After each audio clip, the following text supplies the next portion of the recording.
Welcome. Akkam jirtan nagaa fayyaa kabajamtoota hordoftoota kiyya baga jiraattan. Kun daraaraan akkuma barame beekumsa keenyatti fufnee jira.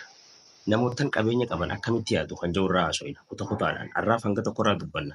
Hangasuu maali akkamitti yaadan namootaan qabeenya qaban addunyaa kanarratti dureeyyii warri jennuun kunis sooreyyiin akkamitti yaadu kan jiru irraa dubbanna. Subscribe if like godhuun dagatinaan isiniin jechuu barbaada. Asumaan galatoomaa tokkoffaa irraa eegallaa. Kanneewwan jiddugala ta'an yookaan dadhaboo ta'an yeroo hunda wanni isaan irratti xiyyeeffatan qusannaadha. Warri kaan ammoo dhiirni yookaan argachuu yookaan galii irratti xiyyeeffatan jechuudha. Akkamitti inkaam isaanii guddisuu irratti xiyyeeffatan. Maaliif warreewwan jiddugala yookaan dadhaboo ta'an kun yeroo baay'ee qusannaarra wanni xiyyeeffataniif sababiin isaa keessa sodaa siigaltee hasaaraa sodaa fi akkasuma uncertainty yookaan daddaaqamiinsa yookaan tasgabbii dhabuu gabayaa hegeree laaluudhaan yeroo hunda maallaqaa fi qabeenya isaanii eeguu irratti xiyyeeffatu. Siigalee kanneenoo warri kaanoo maal irratti xiyyeeffatu yeroo kana qabeenya kuufachuu tajaajiluu fi rakkoo furuu irratti xiyyeeffatu. Garaagarummaan isaan qaban asirratti. Kuni maal fida? Gaafa sirreeffamni diinagdee dhufu kanneen qusannaan sodaa irratti hundaa'e. Qusannaan sodaa irratti hundaa'e balaa guddaa fiduu danda'a. Balaan warra sodaa irratti hundaa'e irra dhufu kuni warra dureeyyiirraas dhufu mala. Dureeyyiin garuu akkamiini balaa dhufu san carratti jijjiira yaada jiru qabu yeroo baay'ee jechuudha. Irra baay'ee yeroo baay'ee kanneen dadhaboota yookaan jiddugala ta'an xiyyeeffannoon isaanii maaligaa liqeessuu fi liqii fudhachuu yookaan ammoo sodaa hasaaraa kanarratti xiyyeeffatu jechuudha isaan kun yeroo baay'ee.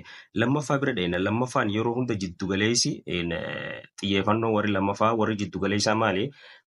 Maallaqni karaa beekamaa sarara beekamaa kallattii tokkoon siigaltee kallattii sarara beekamaa tokko keessaan dhufa jaanii ta'amanu.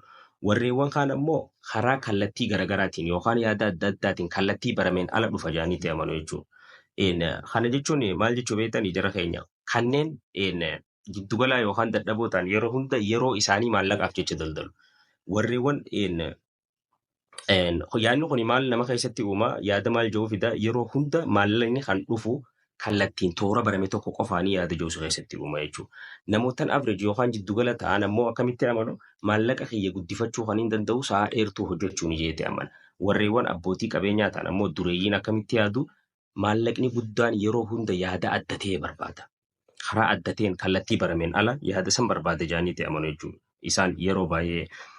Sadaffaan kanneewwan jiddugalaa warri jiddugaleessi cimanii hojjechuutti amanu dureeyyiin yookaan kanneen sadarkaa addunyaatti yaadan ammoo maalitti amanan hojiirra oolchuutti amanan jechuudha. Fakkeenyaaf jabaatanii hojjechuun maallaqa kafidu silaa taate warreewwan hojii humnaa dalagan koonistiraakshina warreen dalagan warreewwan weetirasii dalagan yookaan manneen hoteela adda addaa qaxaramanii dalagan maaliif tujjaaruu dhaban yaada jirutu jira asii galtee. Kanneen dureeyyii ta'an yeroo hunda maal irratti xiyyeeffatan xiyyeeffannoon isaanii tarsiimoo wantoota dhufe waan argame akkamittiin hojiirra oolchaa kan jirutti amanan yeroo hunda isaan jechuu sii galee cimanii hojjechuu qofa osoo hin ta'in waan hojjette san akkamitti hojiirra oolchuu qabda kan jirutti amanan cimanii hojjechuu qofaatutu wanni fida yookaan durummaa fida jaaniin amanan jechuu kallattiin keessaa baatee yaaduu danda'u dorgomaa keetii wajjin jechuu out thinking baatee wanni ta'uudha barbaachisaa jaanii ta'e amanu.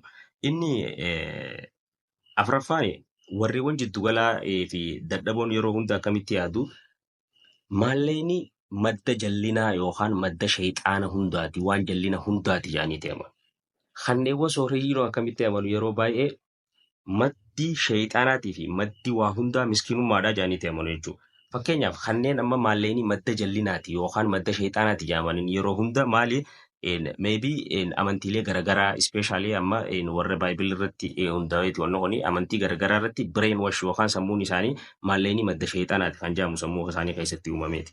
Kuni waan hin taane jechuun maallaqni wantoota jireenya kee keessatti waan jireenya kee keessatti si barbaachisu rakkoo adda addaa ittiin furuuf waan adda addaa ittiin guuttachuuf kan si barbaachisu maallaqa jechuudha. Kanaaf maallaqni waan barbaachisaa jireenya namaa keessatti malee isa rakkoo yookaan madda rakkootii miti jechuudha. Sammuu namarratti waan piroogiraama ta'e jechuudha kun yeroo hunda kanneewwan sadarkaa addunyaatti yaadan ilaalcha yookaan amantii maal jedhu qaban maallaqni intarestii kee yookaan fedhii keetii si tajaajila. Sii galtee kanaafuu anaatu akkaan fedhetti hoogganee olii gadi isa oofa malee nan oofuu yaada jedhu yeroo hunda sammuu isaanii keessatti fudhatu jechuu isaan.